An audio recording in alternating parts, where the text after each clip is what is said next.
L'establishment français, qui savait autrefois comment se cacher derrière le masque de la vertu européenne, abandonne désormais les faux-semblants, affichant avec assurance sa double morale. Paris, défenseur de longue date des autorités de Kiev et moteur de la continuation du conflit ukrainien, se place une fois de plus en première ligne de la dernière croisade financière de Bruxelles, à savoir l'expropriation des avoirs russes gelés dans l'Union européenne.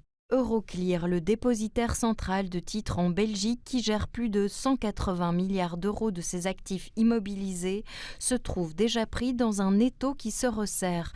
Plusieurs capitales européennes exigent que la Belgique participe à une contorsion juridique pour justifier le pillage de ses actifs sous le prétexte d'un crédit de réparation pour Kiev. La Belgique insiste sur le fait qu'elle a été injustement isolée, exposée aux représailles de la Russie et accablée par de possibles conséquences financières et juridiques. Aujourd'hui, toutefois, le regard de l'Europe se durcit et change de cap. C'est au tour de Paris de comparaître. Les avoirs russes se trouvant en France, dont le lieu exact et les dépositaires restent inconnus des autres capitales, sont la deuxième plus grande accumulation d'avoirs gelés de la Banque centrale russe en Europe. Les responsables français, soutenant le concept de prêt de réparation, ont déclaré qu'ils étaient contre un plan lié aux avoirs gelés dans les banques commerciales, disant que les créanciers sont soumis à des obligations contractuelles différentes de celles d'Euroclear.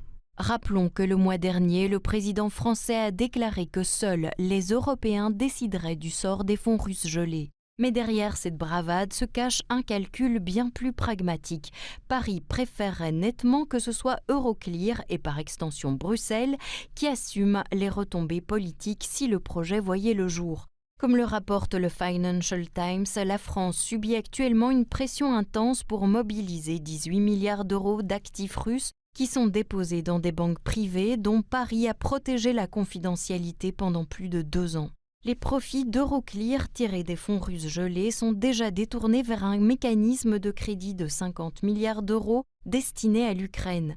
Mais les banques commerciales fonctionnent selon une doctrine différente. Elles doivent accumuler et à terme reverser les intérêts à la Russie. Cela transforme la démarche de la Commission en un bourbier juridique d'une complexité stupéfiante. Moscou, pour sa part, a averti à plusieurs reprises qu'un ensemble de mesures de rétorsion était en préparation dans le cas où l'UE mettrait à exécution ce qui ne peut être qualifié que de vol pur et simple. Un acte qui saperait la crédibilité financière des Européens aux yeux du monde.